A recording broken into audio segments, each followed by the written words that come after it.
it's not quite official, but it's close to official. The Arizona Coyotes are no longer the Desert Dogs. They're soon to be, I don't know, some alliteration set in Utah. As according to several reporters, including Elliot Friedman, players and staff have been told, and I quote, that the team will be going to Utah and that there will be an opportunity to check out their... It's kind of official now. The Coyotes are moving to the home of Salt Lake City. New locale. This apparently came from Doug Armstrong, GM of the team, which seems a bit weird to me, but whatever. Apparently, the announcement could come as soon as next week, with one date I've seen being April 17th, which is their final game. So it's not like really official, but there is some leaked information that could be possibly true. It also could be absolute bull crap. And could just be a rumor.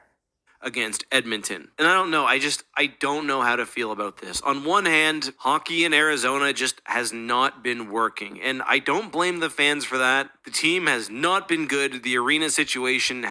Wait. Yes, Arizona does have some fans. The Coyotes do have fans. But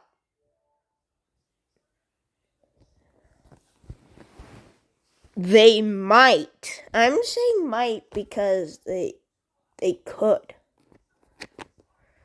In 2018, Vegas got their expansion team, and then about 3 years later, they got that.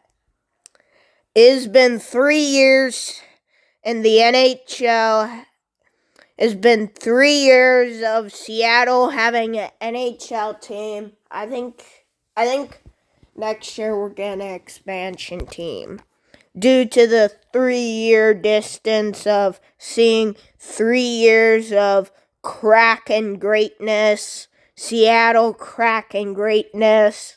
Has been a joke, weird. and just generally, fans have been let down by ownership, but there were fans, and it feels like this has all happened overnight. The rug has been pulled, and I've got to say, I genuinely feel for you guys. Just a crappy situation. And there always will be the what if. What if Arizona had been run competently, not just on ice, but off ice as well? It feels like this move has been a decade in the making, but it's still surprising at the end of the day. There's also been some discussion about how players across the NHL weren't happy about this, not just those on Arizona who were left wondering where they'd be living next year, but a quick relocation like this has some pretty serious implications. For example, there are players who would have kept Arizona either on or off their no-trade list, but may feel differently about moving to Utah. The NHL is just in a tough situation generally. It feels like hockey at a grassroots level is being driven by the introduction of NHL teams to new and burgeoning markets. So they're going to lose out in that sense by moving away from Arizona, but there are just so many elements at play here. I was talking to Brandon about this last night. He said maybe the NHL has had this sort of ready to go for a bit, but they've had the timing set up so playoffs start soon after and the whole boondoggle will be drowned out, which to me makes sense. The NHL has done this in the past. They've jumpstart your weekend project with free next day delivery from O'Reilly Auto Parts. Wait.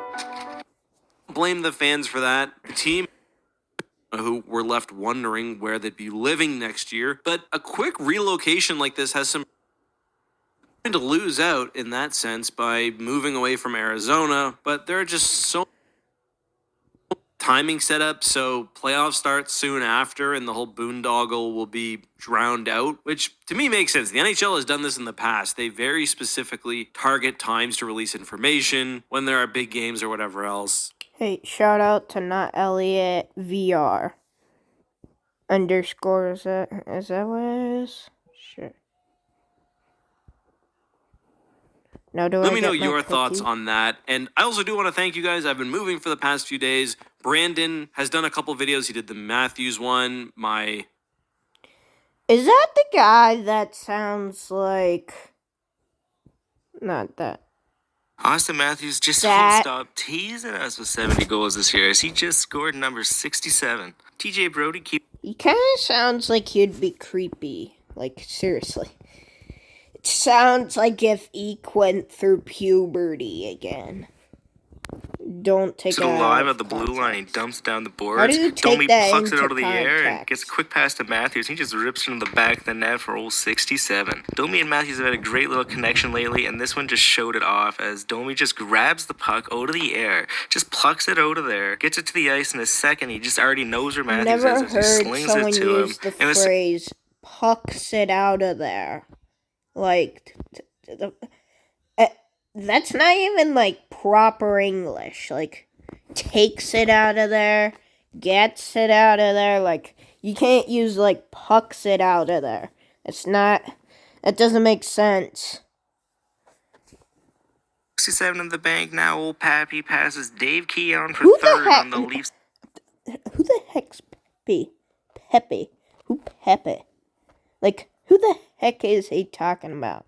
All-time goal scored list. And number 67 is also his 50th even strength goal of the year, which is absolutely nuts. He's the first player to do that since Solani did in 92. Like, just all of his goal stats are just going back to the 90s now, which is just absolutely ridiculous. And unfortunately for the Leafs, they'd go down 3-2 heading into the second, but fortunately for us, that just means we've got more opportunities for Matthews to score. And guess what? Just like we already said, Domi to Matthews, their connection is going, and 68's in the back of the net. And what a dirty little pass here by Domi. Goes right past Captain Nico Heischer's stick. Goes between Siegenthaler's legs. And Pappy's just there bewildered, like, okay, I guess I'll pop it in. And just like that, he's got 68. After Matthews scores 68, David Camford scored him 1 minute later, but then the Devils rallied back. Late in the second, Timo Meier would get one, and then Jesper Bratt scores 10 minutes into the third. Tavares ties it back up, but then Bratt again, being a little Bratt, he scores with 1 minute and 15 left on the clock, and that would be that as the Devils take it 6-5. Jersey takes it, spoiling Matthews' record-breaking night with 68, as the Leafs just could not beat a couple of Halifax Moosehead legends. What can I say? The Moose were loose. But now Matthews is just 2 goals away from 70 with 3 games to go. And we're gonna ask it again. Can he do it? It almost seems inevitable at this point that Matthews is going to score 70 goals, but that's always gonna be way easier said than done. Do you believe Matthews can hit 70? Let us know down below.